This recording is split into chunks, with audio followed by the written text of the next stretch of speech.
Again, even my family and friends would probably concede that I have no social skills to speak of.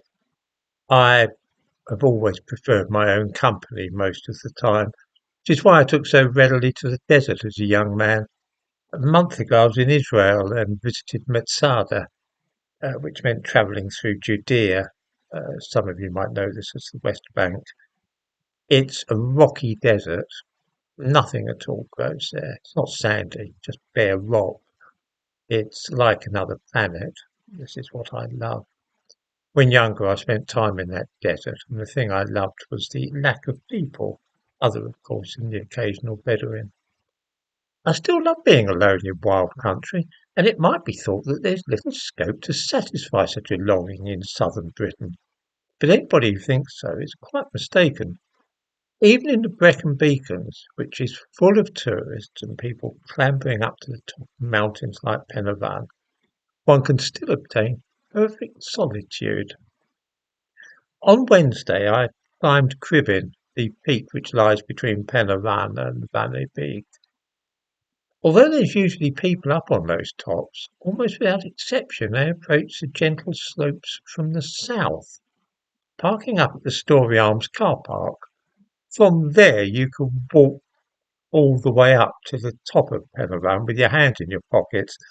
I remember taking my children up there when they were only 4 or 5. It's a really easy climb. I always approach from the north though, walking from Brecon. And this is a different matter entirely. I have never seen anybody climbing Cribben from the north because there's no parking anywhere near it in that direction. If you want to get to the foot of Cribben from Brecon, you really have to walk. It's about 4 or 5 miles to the foot of the mountain. This means that one has all the magnificent hills and moorland entirely to oneself. You do not come across a living soul all the time you climb there.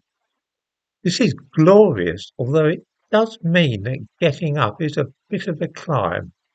One cannot simply walk up as is possible from the south. This route entails a stiff bit of rock climbing for the last 500 feet or so at the end before you get to the top. The thumbnail to this video shows me at the top of Cribben. There were a number of youngsters there who had come up the easy way and I got one to photograph me. The last time I was up there I continued to Pen y Fan up the stretch they call Jacob's Ladder. This is a training ground for the armed forces. There's a route called, they call it the Fan Dance, which involves trekking from, along the tops there, carrying full kit, which I'm bound to say I didn't. I had a packed lunch. I wasn't carrying a £50 backpack though. This time I went back via the Gap Road, which is a Roman road which runs along the North Ridge. There's a little gap between Bannerbig and Tribbin. They call it the Windy Gap for obvious reasons. And this old track leads through it. It's a col between the two mountains. The whole expedition from Brecon to the top and back took a little under 5.5 hours, which left me time to paint a wall and catch up on a few other chores that day when I got back.